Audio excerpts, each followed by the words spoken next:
Assalamualaikum warahmatullahi wabarakatuh. Perkenalkan, nama saya Nurul Aulia, saya dari PAI 3. Di sini saya akan menjelaskan pengertian bahasa baku.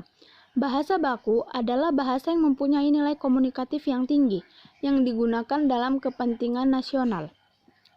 Bahasa Indonesia baku adalah salah satu ragam bahasa Indonesia yang bentuk bahasanya telah dikodifikasi, diterima, dan difungsikan atau dipakai sebagai model oleh masyarakat Indonesia secara luas, terutama dunia pendidikan. Ciri-ciri bahasa baku memiliki sifat kemampuan yang dinamis. Maksud dari kemampuan dinamis adalah bahwa bahasa itu memiliki kaidah atau aturan yang tetap, tidak dapat berubah setiap saat. 2. Kecendikiaan. Maksudnya adalah dapat mengungkapkan penalaran atau pemikiran yang teratur, logis, dan masuk akal.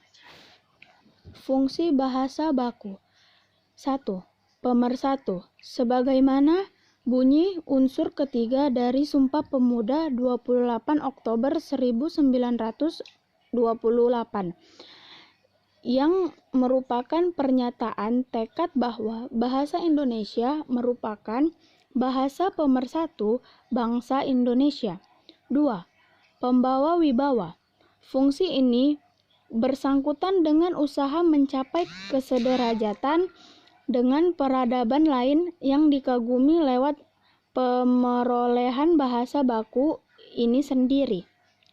3. Kerangka acuan.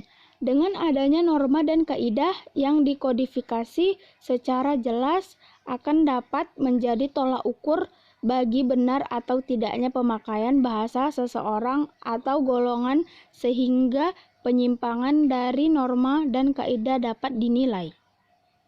Contoh kata baku dan non-baku. Kata baku, saya.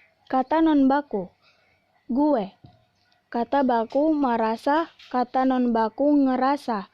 Kata baku ayah, kata non-baku bokap, dan lain-lain. Pengaruh bahasa daerah terhadap bahasa Indonesia. Keanekaragaman budaya dan bahasa daerah mempunyai peranan dan pengaruh terhadap bahasa yang akan diperoleh seseorang pada tahap berikutnya, khususnya bahasa formal atau resmi yaitu bahasa Indonesia. Sebagai contoh, seorang anak memiliki ibu yang berasal dari daerah Sekayu sedangkan ayahnya berasal dari daerah Pagaralam, dan keluarga ini hidup di lingkungan orang Palembang. Dalam mengucapkan sebuah kata, misalnya mengapa, sang ibu yang berasal Pengaralam mengucapkannya ngape, dibaca lemah, dan lingkungannya kata mengapa diucapkan ngapo. Ketika sang anak mulai bersekolah, ia mendapat seorang teman yang berasal Jawa mengucapkan mengapa dengan ngopo. Hal ini dapat menimbulkan kebingungan bagi sang anak untuk memakai ucapan apa yang akan digunakan. Tetapi tidak dipungkiri keanekaragaman budaya dan bahasa daerah yaitu keunikan tersendiri bangsa Indonesia dan juga kekayaan yang perlu dilestarikan. Mungkin ini saja yang dapat saya sampaikan, lebih dan kurangnya saya mohon maaf. Wassalamualaikum warahmatullahi wabarakatuh.